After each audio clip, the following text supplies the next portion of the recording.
Perkenalkan, nama saya Eri Pratama dari Prodi Teknologi Rekayasa Perangkat Lunak. Hari ini saya akan menjawab beberapa pertanyaan dari tugas yang diberikan oleh Pak Ronald. Yang pertama, apa yang dimaksud dengan pengembangan sistem informasi? Pengembangan sistem informasi adalah aktivitas untuk menghasilkan sebuah sistem informasi untuk menyelesaikan permasalahan suatu organisasi atau memanfaatkan kesempatan yang muncul. Pertanyaan kedua, hal-hal apa saja yang harus diperhatikan dalam penyelidikan awal? Yang pertama, mencoba memahami dan memperjelas apa yang diharap oleh pemakai atau pengguna atau user. Yang kedua, menentukan ruang lingkup dari studi sebuah sistem. 3. Menentukan kelayakan dari masing-masing alternatif yang memperkirakan keuntungan dan kerugian yang didapat. Pertanyaan ketiga, sebutkan dan jelaskan tentang A. Definisi studi kelayakan. Definisi studi kelayakan adalah studi awal yang merumuskan informasi yang dibutuhkan oleh pemakai akhir, kebutuhan sumber daya, biaya, manfaat, dan kelayakan proyek yang diusulkan. B. Tujuan studi kelayakan. Tujuan dari studi kelayakan adalah untuk mengevaluasi solusi sistem alternatif dan untuk mengusulkan aplikasi yang paling layak dan paling ingin dikembangkan. C. Isi dokumen studi kelayakan yang disetujui.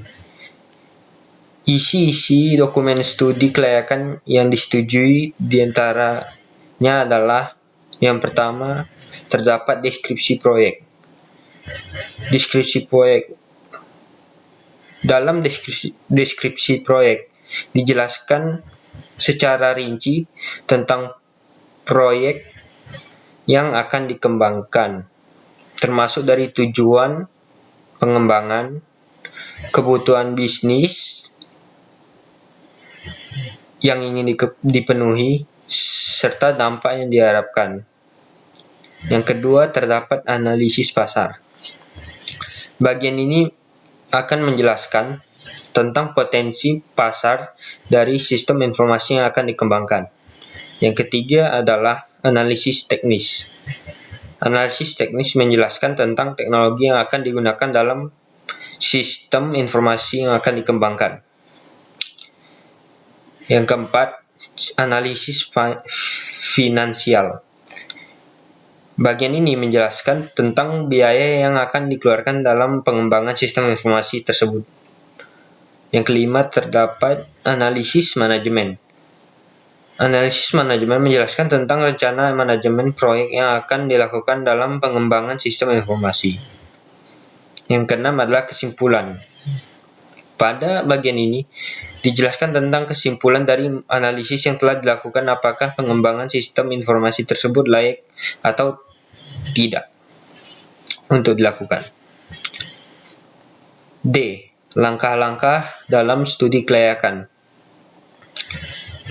Langkah pertama adalah 1. Mengidentifikasi masalah atau peluang.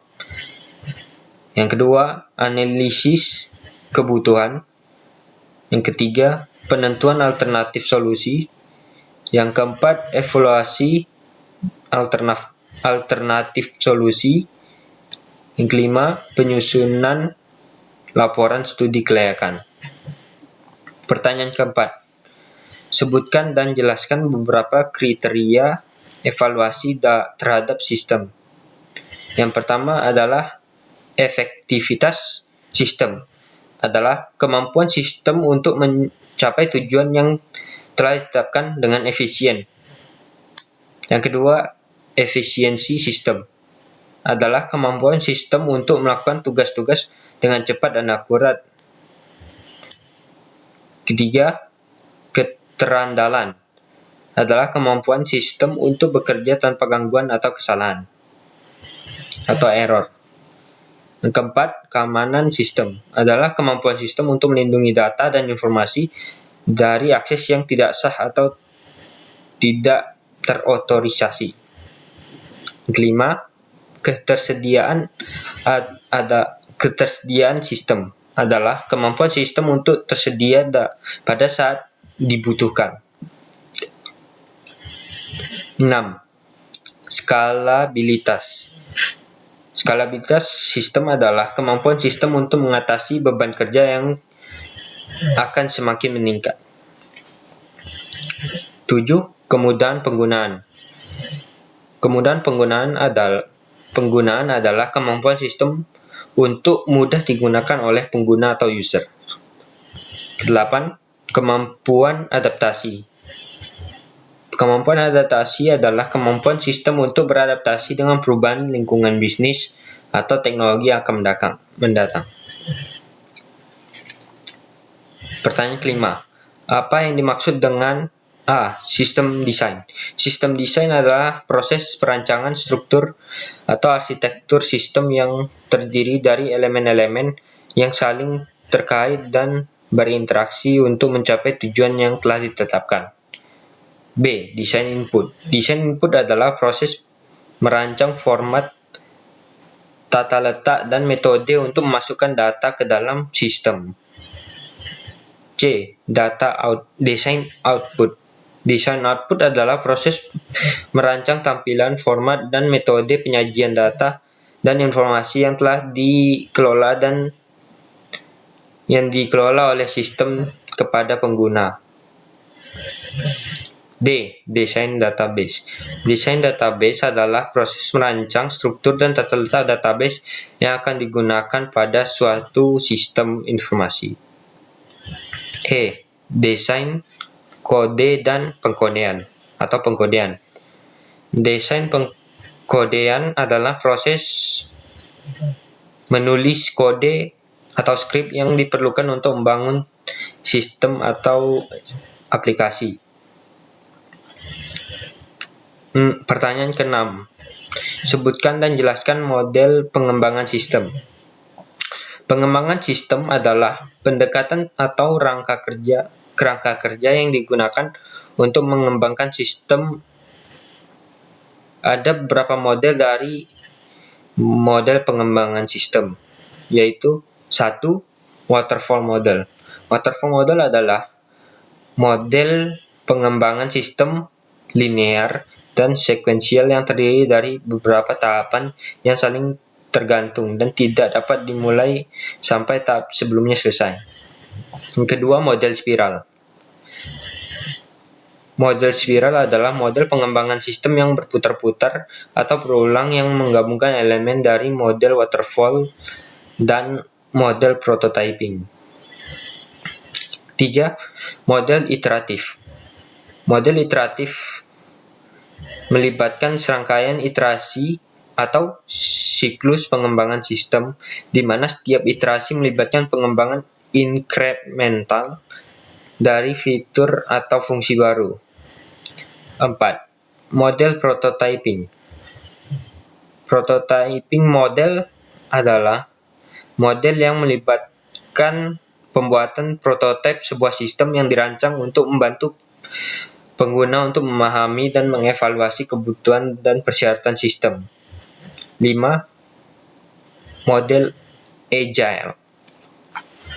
Model ini adalah model pengembangan sistem yang berfokus pada kolaborasi dan responsif terhadap perubahan kebutuhan bisnis atau pengguna. Yang keenam, ada model RAD atau Rapid Application Development.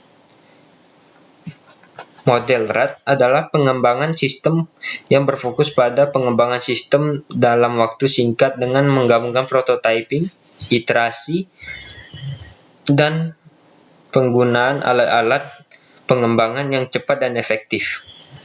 Pertanyaan terakhir, apa yang dimaksud dengan implementasi dan evaluasi sistem? Implementasi sistem adalah tahap di mana pengembangan sistem yang telah dirancang dan dibangun diterapkan secara nyata di lingkungan produksi. Yang kedua, evaluasi sistem. Evaluasi sistem adalah tahap dalam pengembangan sistem di mana sistem yang telah diimplementasikan dievaluasi menentukan sejauh mana sistem dapat memenuhi tujuan dan persyaratan yang telah ditetapkan oleh pengguna. Sekian, terima kasih.